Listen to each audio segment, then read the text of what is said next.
अस्सलाम वालेकुम बच्चों, आज का हमारा टॉपिक है ऑर्बिटल वेलोसिटी का। सबसे पहले इसकी डेफिनेशन ये है, the tangential velocity that put a satellite into orbit around the earth. Tangential velocity एक लीनियर वेलोसिटी को कहते हैं। ये एक ऐसी लीनियर वेलोसिटी होती है जिससे सैटेलाइट को ऑर्बिट में अर्थ के अराउंड जो है वो रिवॉल्व कराया जाता है। जब भी सैटेलाइट को किसी ऑर्बिट में आप रिलीज़ कर देंगे, छोड़ देंगे या पुश कर देंगे, तो वो सैटेलाइट जो है अर्थ के गिर्द अपने ऑर्बिट में रिवॉल्व करेगी। और ये वेलोसिटी जो है वो हमारे पास ऑर्बिटल वेलोसिटी एक टेंजेंशियल वेलोसिटी है। टेंजेंशियल वेलोसिटी का मतलब होता है लीनियर वेलोसिटी। यहाँ पर इस डायग्राम को ज़रा गौर से देखें। ये हमारा प्लेनेट है, अर्थ है, और ये ऑर्बिट है जिसमें सैटेलाइट ने घूमना है। इस ऑर्बिट का जो रेडियस है वो आर है, स्मॉल आर, और ये वी जो है वो टेंजेंशियल वेलोसिटी है, एफ जो है वो सेंटीमीटर फोर्स है। कोई भी बॉडी अपने सर्कल में रिवॉल्व नहीं कर सकता जब तक सेंटीमीटर फोर्स प्रोवाइड ना हो, और ये सेंटीमीटर फोर्स जो है वो gravitational pull of the earth की वजह से मिलती है। आप किसी पत्थर को रस्सी से बांधें और दायरे में घुमाएं, पत्थर सर्कल में घूमता हुआ हर पॉइंट पर सर्कल से बाहर जाना चाहता है, लेकिन रस्सी का खिंचाव सर्कल के सेंटर की तरफ होता है। जब ये दो फोर्सेस बैलेंस होती हैं तो वो स्टोन जो है वो अपना क्या करता है, दायरे में घूमता है। यहाँ पर सैटेलाइट के केस में भी ऐसे है, ज़मीन इसको सेंटर की तरफ पुल कर रही है, लेकिन इसकी ये हर सर्कल में घूमते हुए हर पॉइंट पर टेंजेंशियली सर्कल से बाहर जाना चाहता है। जब ये दो फोर्सेस बराबर होती हैं तो ये तभी प्रॉपरली अपने ऑर्बिट में रिवॉल्व करता है।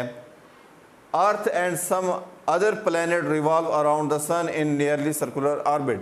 सिर्फ ऐसा नहीं है कि सैटेलाइट ही अपने ऑर्बिट में घूमती है, आपके पास हमारा प्लैनेट जो अर्थ है वो भी सन के अराउंड जो है वो अपने ऑर्बिट में रिवॉल्व करता है इसी फोर्स की वजह से। इसी तरह से अदर प्लैनेट जो है वो भी सन के गिर्द रिवॉल्व करते हैं, मून अर्थ के गिर्द रिवॉल्व करते हैं। तो ये तमाम के तमाम इसी फोर्स की वजह से हैं, सेंटीमीटर फोर्स जिसे कहते हैं, और इसकी वजह से इसको ऑर्बिटल वेलोसिटी मिलती है। इसके बाद बच्चों नेक्स्ट हमारे पास है artificial satellite launch with the man also adopt nearly circular path around the earth. जो हम लोग सैटेलाइट छोड़ते हैं वो भी ज़मीन के बाहर सर्कुलर ऑर्बिट में घूमती है। ये देखें, ऑर्बिट एक जैसा नहीं होता, मुख्तलिफ सैटेलाइट के लिए मुख्तलिफ होता है। तकरीबन 400 किलोमीटर से स्टार्ट होकर ये 36,000 किलोमीटर तक हो सकता है। यानी कि ये जो जियो स्टेशनरी सैटेलाइट होती हैं ये तकरीबन 36,000 किलोमीटर ऊपर होती हैं सरफेस ऑफ अर्थ के, और ज़मीन के सेंटर से तकरीबन 42,300 किलोमीटर ऊंची होती हैं। और लेकिन ये जो जियो स्टेशनरी अपना GPS की सैटेलाइट हैं, ग्लोबल पोजीशनिंग सिस्टम की, ये तकरीबन सरफेस ऑफ अर्थ से 400 किलोमीटर ऊपर होती हैं। तो ये सैटेलाइट जो है वो मुख्तलिफ डिस्टेंस पर मुख्तलिफ ऑर्बिट में रिवॉल्व करती हैं, और उसी ऑर्बिट के मुताबिक उनकी स्पीड होती है। एक बात याद रखें, जितने बड़े ऑर्बिट में कोई सैटेलाइट रिवॉल्व करेगी उतनी उसकी स्पीड कम रखी जाती है, और जितने कोई छोटे ऑर्बिट में रिवॉल्व करेगी, ज़मीन के करीब रिवॉल्व करेगी, उतनी उसकी स्पीड ज़्यादा रखी जाती है।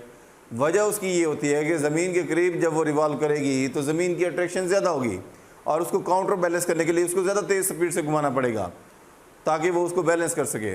और बड़े ऑर्बिट में होगी तो ज़मीन से ज़्यादा बहुत दूर होगी, तो ज़मीन की ग्रेविटी कम होने की वजह से उसकी वेलोसिटी कम रखी जाती है ताकि उसको बाहर की तरफ पुश, टेंजेंशियल वेलोसिटी का जो पुश है बाहर की तरफ वो कम मिले, और ये दोनों फोर्सेस हमेशा बैलेंस करनी चाहिए। इसलिए छोटे ऑर्बिट में रफ्तार ज़्यादा होती है, बड़े ऑर्बिट में इसकी रफ्तार कम रखी जाती है। सेंटीमीटर फोर्स जिसकी वजह से कोई भी सैटेलाइट अपने ऑर्बिट में रिवॉल्व करती है, उसका फार्मूला है Fc = ms/v²/r। ms बच्चों यहाँ पर मैस ऑफ द सैटेलाइट है, v जो है वो ऑर्बिटल वेलोसिटी है, r जो है वो ऑर्बिट का रेडियस है। तो ये हमारे पास ये फार्मूला है सेंटीमीटर फोर्स का। अब ये सेंटीमीटर फोर्स कहाँ से मिलती है? अर्थ की ग्रेविटेशनल फोर्स की वजह से। The centimetre force is provided by gravitational force between earth and the satellite. तो अर्थ और सैटेलाइट के दरमियान में जो ग्रेविटेशनल फोर्स होगी तो उसकी वजह से ही इसको सेंटीमीटर फोर्स मिलती है। ग्रेविटेशनल फोर्स का फार्मूला होता है G ms यानी कि mess of the satellite, M यानी कि मैस ऑफ द अर्थ, और r जो है वो रेडियस है, रेडियस ऑफ द ऑर्बिट है। तो ये हमारे पास ग्रेविटेशनल फोर्स का फार्मूला है। अगर आप चाहते हैं कोई भी सैटेलाइट अपने ऑर्बिट में रिवॉल्व करे, ज़रूरी है कि gravitational force must be equal two centimetre force, यानी कि ग्रेविटेशनल फोर्स की वजह से ही इसको सेंटीमीटर फोर्स मिलती है। ग्रेविटेशनल फोर्स का ये वाला फार्मूला हमने पुट किया है, सेंटीमीटर फोर्स का वो वाला फार्मूला हमने यहाँ पर पुट किया है, और इसमें मैस ऑफ द सैटेलाइट से कैंसिल हो जाएगा, एक रेडियस स्क्वायर में से एक से कैंसिल हो जाएगा, बाकी हमारे पास टर्म जो है वो ये बच जाएंगी। V square G M over R के बराबर हो जाएगा और वी जो है वो under root G M over R के बराबर हो जाएगा। तो बच्चों ये हमारे पास ऑर्बिटल वेलोसिटी का फार्मूला बन गया। कैपिटल जी जो है वो ग्रेविटेशनल कांस्टेंट है, इसकी value 6.67 cross 10⁻11 newton metre square पर किलोग्राम स्क्वायर होती है। M mass of the satellite है, that is equal to 6 cross 10⁻24 kilogram. R जो है वो रेडियस है ऑर्बिट का, वो डिपेंड करता है कितनी ज़्यादा या कम हाइट पर है, उसके मुताबिक उसकी ऑर्बिटल वेलोसिटी होती है।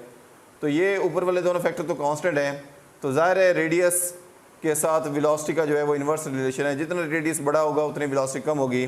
तो जो मैंने बात पहले बताई कि वेलोसिटी और रेडियस जो है वो एक दूसरे के इन्वर्सली प्रोपोर्शनल होते हैं। जितना बड़ा ऑर्बिट होगा, जितने बड़े ऑर्बिट में कोई सैटेलाइट रिवॉल्व करेगी, उतनी उसकी वेलोसिटी जो है वो कम रखी जाती है।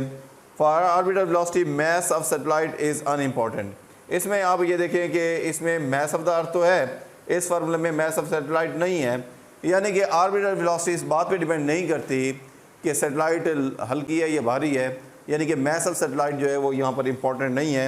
Any speed less than this bring back the satellite to the earth. अगर देखें इस ऑर्बिट में जितनी स्पीड होनी चाहिए थी, अगर स्पीड उससे कम है तो ये सैटेलाइट ऐसा ज़मीन की तरफ आना शुरू कर देगी और ज़मीन पर फाइनली गिर जाएगी।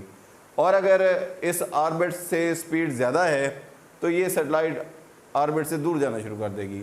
तो कोई भी सैटेलाइट अपने ऑर्बिट में तभी रहती है जब उसके ऑर्बिट के मुताबिक उसकी ऑर्बिटल वेलोसिटी हो। ज़्यादा या कम होने की सूरत में वो अपने ऑर्बिट में नहीं रहेगी। तो बहुत शुक्रिया बच्चों।